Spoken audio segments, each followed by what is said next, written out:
Hello, everybody. This is Joseph P. Farrell with news and views from the Nefarium for Thursday, January 18th, 2018.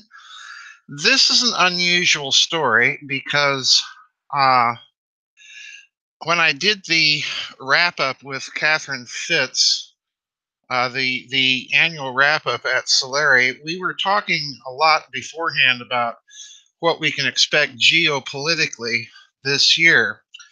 And one of the things that we kind of both zeroed in on is an increasingly restive Europe.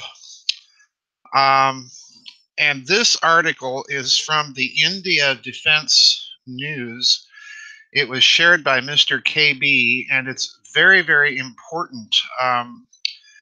This is one of those articles that sounds kind of technical and low key, but it could presage some huge developments that will begin this year and continue. And it goes in line with my thinking that what we're watching is gradually Europe is breaking out of the NATO straitjacket and kind of going its own way.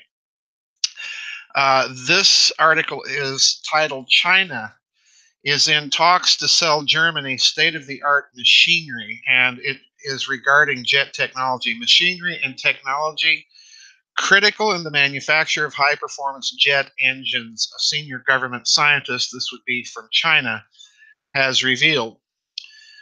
In recent years, tremendous leaps in blade processing technology combined with breakthroughs in alloy casting and aerodynamic design have allowed China to produce a brand new series of powerful military jet engines. The most notable example is the WS-15 turbofan jet engine designed for use in China's J-20 stealth fighter. The WS-15 has experienced reliability problems, but state media boasted last year that its performance matched that of the Pratt and Whitney F-119, the world's most advanced jet engine in military service, which was developed in the United States for the Lockheed Martin F-22 Raptor stealth fighter. China and the US are the only countries in the world with tactical stealth jets in service. A delegation, listen carefully, this is huge. A delegation from Xi'an, the capital of China's northwestern Shaanxi province and the main production base for China's military aircraft engines, would visit Berlin early this year to draft an export proposal with German counterparts. The deal would require both the Chinese and German governments given approval, given the sensitivity of the machinery and technology involved, which could be used for both military and civilian purposes. Beijing has expressed support for the possible deal. Professor Shan Jing from the Beijing University of Aeronautics and Astronautics, who was involved in the development of new jet engines for China's Air Force, said that he would not be surprised if China provided military jet engine technology to Germany, which built the world's first jet fighter at the end of the Second World War and supplies many jet engine components, including turbine blades, to American and British manufacturers. Last sentence here, and then I'll get to what I think may be going on here. Quote, Germany is an ally of the United States, he said. It will face many restrictions to work with China in this sensitive field of technology. The German government and German companies have also voiced concerns about China's infringement of intellectual property rights through reverse engineering or direct copying. And China's turbine blade breakthroughs have won numerous top national science and technology prizes since 2010. They include the development of a unique hollow structure to make lighter and stronger blades, new single crystal alloys capable of withstanding high temperatures, and a special membrane that can be applied to the blade's surface to accelerate cooling. And that's all I'm going to read from this article, but this is rather breathtaking, and I'll tell you what I suspect is going on. For a long time, I've been advocating that the United States, in shifting its military forces out of Western Europe into Eastern Europe, into the old cordon sanitaire, the old post-World War I kind of quarantine zone encompassing the Baltic states, Poland, and Romania.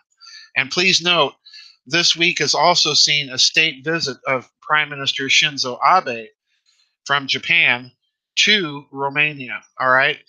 So I've been advocating this idea that when the United States began to shift its bases into this old post World War I cordon sanitaire, that this was part of a long term strategy to prevent or to be positioning military forces between Europe and particularly Germany and Russia and China, the Silk Road Initiative. Um, Europe, in the meantime, you'll notice, has been pushing back in its own kind of unique way, with both France and Germany pressing for the creation now of a common European Union military. Now, several years ago, we saw the merger of a large German defense contractor, armaments contractor, that would be Rheinmetall, and a large French defense contractor. I think it was Nixter or something like that. And again, I at the time offered the idea that this was being done as a prelude for the creation of a corporate infrastructure to create the weapons systems for this common European army. And the reason that these two companies were involved is, of course, France and Germany are by far and away the two biggest potential military powers in Europe. So this was a necessary move to create common equipment and conditions and so forth. And in the meantime, lacking any European military, the German Bundeswehr has been incorporating the military units of other countries' armies into the command structure of the Bundeswehr. This has now reached out to encompass the Czech Republic, pardon me, the Netherlands, uh, some other countries, I think possibly Denmark involved in this. I'd have to check and make sure about that.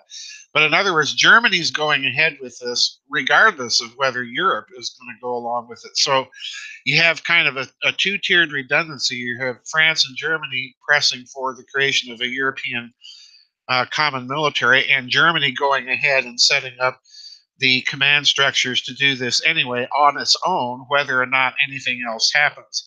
And I suspect that will continue if the European Union indeed falls apart. Not likely, but if it happens, look for Germany to do precisely what it's doing now, as a way not only of rearming, but extending its influence to European defense matters to the smaller nations in Europe. So, what does all this mean? Quite bluntly, it looks to me like what Germany's attempting to do is acquire its own military grade jet engine technology. Now, as the article points out, it's supplying blades, pardon me, to French and British and American contractors already. But this would enable it to establish its own indigenous defense industry if indeed a lot of these other things don't go through. This is a huge, huge move. And it's not going to end if even this deal goes through. What I expect you're going to see is more deals like this being tried, attempted, negotiated, and some of them will go through. And this means, again, in my opinion, folks, more confirmation that Europe is gradually trying to establish its own independent military affairs and break out of the NATO straitjacket. NATO is going to be kept around. It's not going to be abolished, but it's going to go the way of the League of Nations. I said this years ago. It's just going to become moribund and just kind of fall apart under its own dead weight if all of these initiatives continue to go through. So, this is an important development, one to watch carefully. Now, with this in the works and Shinzo Abe going to Eastern Europe, expect Japan. There's no doubt in my mind now that Japan is going to start playing the same game as China and negotiating directly with the European powers for technology transfers back and forth between them in order to aid Japanese rearmament and also to make sure that Europe does not become dependent on Chinese technology and licenses. So this is an interesting game. It just got ratcheted up big time. I think you can expect all of these things to start emerging over the next year to 5 years. In other words, this is a long term thing. It's not going to happen. This prediction that I'm making is not going to happen tomorrow or next month, but it is going to take place, I think, over the next few years. So this is one to watch, folks. This is a huge development geopolitically, militarily, and I want to thank Mr. KB in India for sending this to me. This was a very, very important article. So anyway, that's it for today's news and views. Rather interesting developments going on.